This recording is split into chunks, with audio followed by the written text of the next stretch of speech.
respect to the institution, may sabina, pumunta kami. Ang gusto po nilang gawin, ibukod ng isa-isa sa kanya-kanyang mga kwarto ang bawat isang subject ng sabina at tanungin.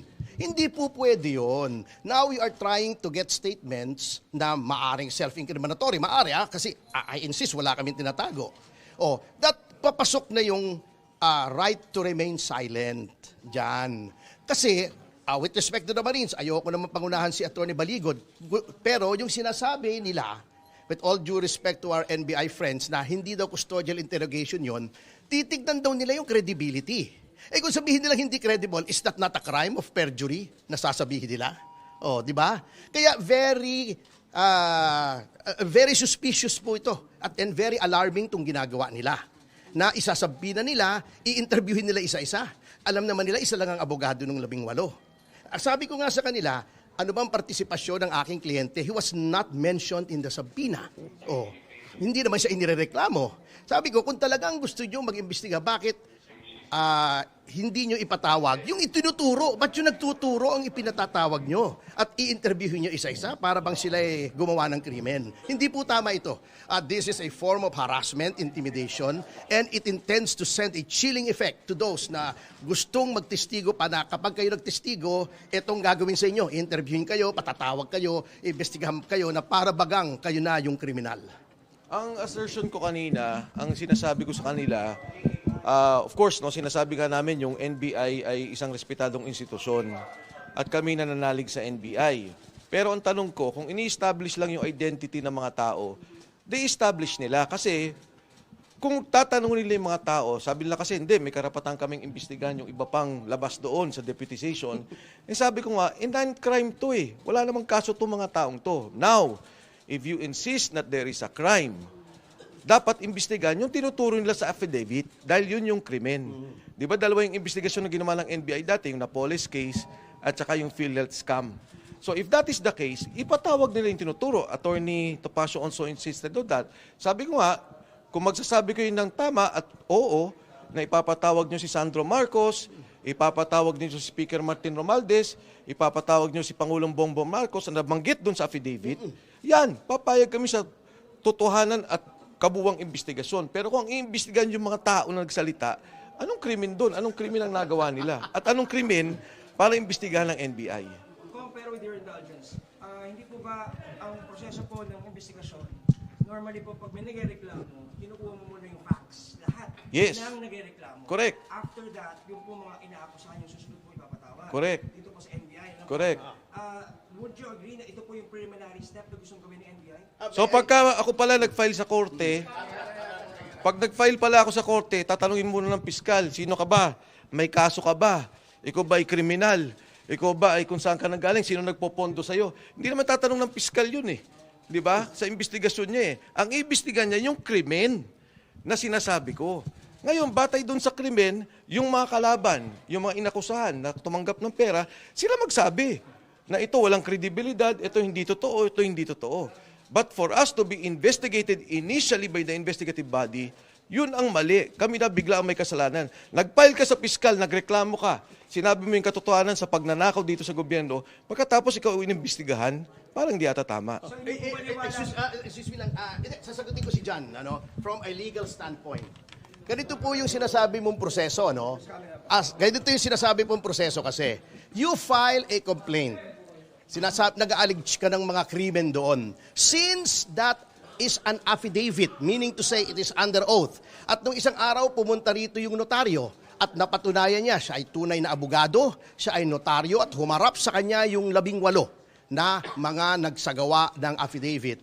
That entitles the affidavit to full faith and credit upon its face. Ano pong ibig sabihin yan? Kung walang kokontra dyan, yan na ang totoo. Sino ang dapat kumontra dyan? Yun bang piskal o yung NBI? Hindi po. Yung binabanggit. Tama. Ikaw ang magdepensa. Ikaw ang magsabi, bakit hindi totoo itong sinasabi? Ito ay hindi totoo. Ito kasinungalingan. Ito, walang katotohanan ito. Bakit sila ang nag-establish kung meron o walang katotohanan? Again, an affidavit duly sworn before a notary public is entitled to full faith and credit upon its face. Paniwalaan mo muna yan. Patawag mo muna yung kabila. pag napatunayan ng kabila na walang katotohanan, saka mo i-dismiss. Hindi yung ikaw ang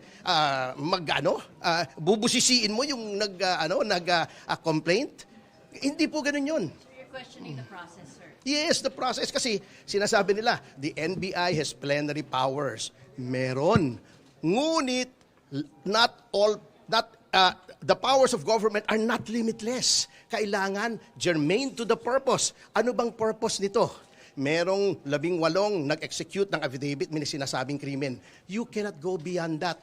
To establish the identity, since this is a sensational case, fine. Sila ba, are they who they say they are? Talaga bang naging Marines yan? Saan ba nakatira yan? Etc. etc. May asawa ba yan? Personal circumstances.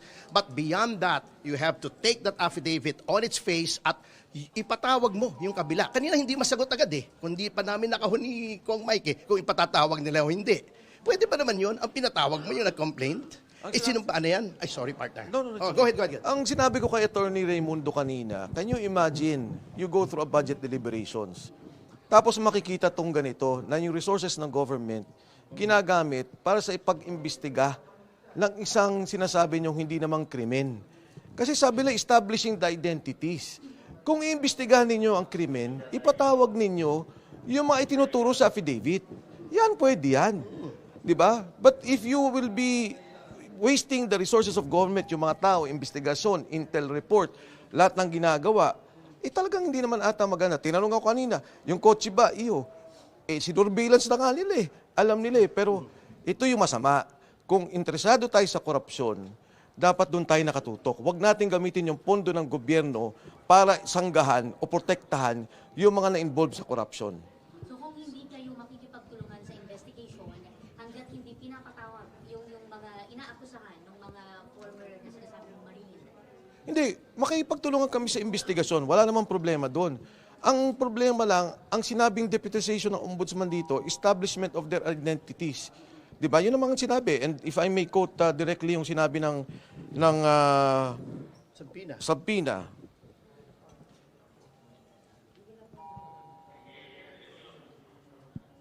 Sorry Ito sabi niya, ang subject matter to provide relevant information on the investigation being conducted by this Bureau in relation to the deputization to conduct background investigation and verification from the Office of the Ombudsman. Yun ang sinabi. Background investigation and verification. Yung sa GC ko po, meron pong kopya niyang sabina na yan. You can see for yourselves. Sorry, just to simplify, ang pagkakaintindi namin, ang ginagawa ng NBI, pine-check din nila yung credibility nga po kung nagsisinungaling ba yung nag-aakusa. May I answer that, partner? Go. That is not the job of the NBI at this point. Katulad nga ng sinabi ko, entitled to full faith and credit. Hayaan nilang sumagot yung kabila, tignan nila kung sino mas credible. That is the time. Hindi ngayon. Unilateral pa lang ito, isa pa lang titignan mo agad. Hindi po, that's not how it works, ang ating sistema. So do you think it's unfair? Not only unfair, it's very legally questionable. Number 2, di ba ang ombudsman under our Constitution is supposed to be an independent body? Independent. Kaya nga may sariling field investigation office yan. Bakit ipapasa mo sa isang departamento, institusyon na nasa ilalim ng executive? The NBI is under the Department of Justice. Nawala na yung independence. Hindi pwede. If they want to get the background of these people, dapat yung ombudsman, although nasa Ombudsman Act, they may request the assistance of any agency. Inaamin naman po natin yan. Nandun po yan sa batas. Ngunit, if you want to show your independence, lalo na ngayon na very crucial na dapat credible ang investigasyon dito. Because this is an issue of transcendental importance to our people and our nation, dapat i-preserve mo yung iyong integrity, yung iyong independence. Huwag mong ipapasa sa iba yung trabaho mo. Siguro parang bigyan ng ehemplo dyan, yung again, babalik ako yung Napoles case. Nung nag-file si Ben Luoy, hindi naman sinabi, kinwestiyon siya. Anong background mo? Galit ka ba? Ba't mo sinabi yan?